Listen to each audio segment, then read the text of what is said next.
A laissez-faire attitude toward the residency shortage. I want to discuss commonly held beliefs in medicine, which I believe help to create a laissez-faire approach to the solution of this residency shortage. One belief deals with the assumption that highly ranked medical schools and residencies can infuse their graduates with a special knowledge not found elsewhere.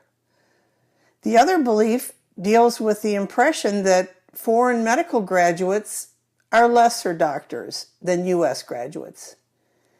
International medical graduates, called IMGs, are the group most affected by the residency shortage.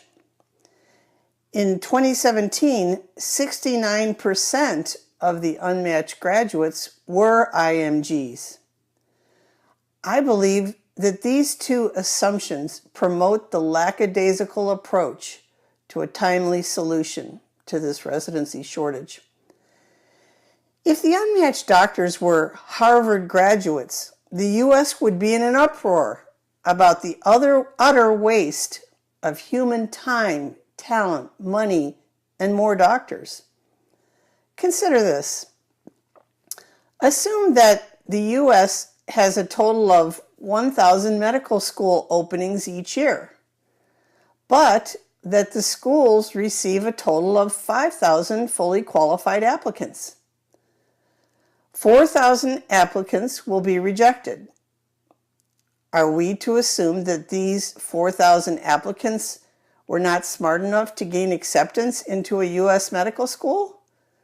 No, there were only 1,000 openings, and these positions were filled with the top candidates.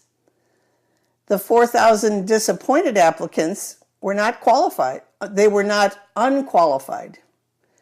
There just were not enough openings. In a similar example, the National Resident Matching Program, NRMP, has almost 42,000 applicants per year for 32,000 residency positions. 10,000 graduates will not match. Yet, they met all of the requirements set forth by the NRMP. They were fully qualified, but there were just not enough residency slots to meet the demand. Let's talk about highly ranked medical schools first. According to Pauline W. Chen, MD, quote, "The notion that a medical school's quality can be ranked and then passed on directly to their graduates has become an integral part of American culture. But most of these popular rankings reflect a school's highly specialized research funding and capabilities, not the general quality of its medical school graduates," end quote. Dr. Fitzhugh Mullen was the lead author of a research study and paper conducted at George Washington University School of Medicine. It included more than 60,000 graduates of America's, at that time, 141 medical schools from 1999 to 2001. He said, quote, "The absolute irreducible mission of medical schools is the education and graduation of doctors to care for the country as a whole," end quote. He continued with, quote, "The opportunity to learn from and be mentored by faculty members involved with the latest research can be stimulating for medical students, but the pressure to bring grant money into an institution can draw even the most enthusiastic educator away from students and back to the laboratory bench," end quote. According to Dr. Chen, quote, "But educators like Dr. Mullen counter that traditional selection criteria based on cognitive exams and pre-medical course grades do not necessarily translate into clinical ability, end quote. Dr. Mullen concludes with, quote, doctors who have done very well on everything from kindergarten to residency training in terms of getting into prestige places are assumed to have sharp intellects, but none of that correlates in any scientific way with their performance as physicians. In essence, residency programs are selecting their residents based upon the same cognitive exams and highly ranked research hospital programs described by Dr. Mullen.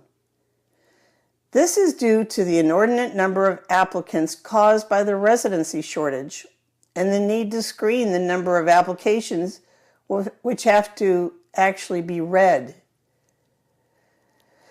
Next, let us consider the belief that IMGs, International Medical Graduates, are less qualified doctors, or they would have been accepted into a U.S. medical school.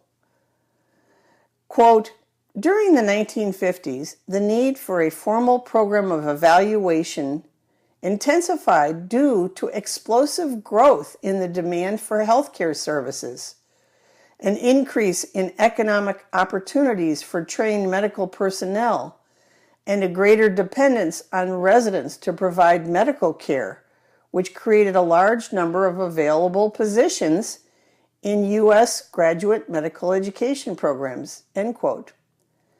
The ECFMG, which stands for Educational Council for Foreign Medical Graduates, was created to monitor IMG credentials and certify that IMGs have met medical education and examination requirements.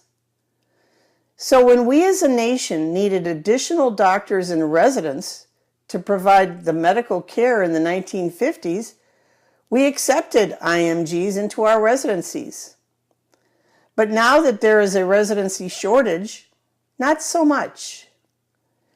Quote, IMGs make up roughly 25% of physicians in training and practice in the United States, end quote. Granted, they have not attended highly ranked medical schools according to the American culture, but they have passed all the criteria and requirements set forth by the NRMP for participation in the match. The IMGs have passed the same criteria and tasks required of all residency programs as their U.S. counterparts have, and passed the scrutiny of an almost 60-year-old organization, the ECFMG. In the U.S., it is our own inflated self-regard which makes us ambivalent to the plight of the unmatched doctor.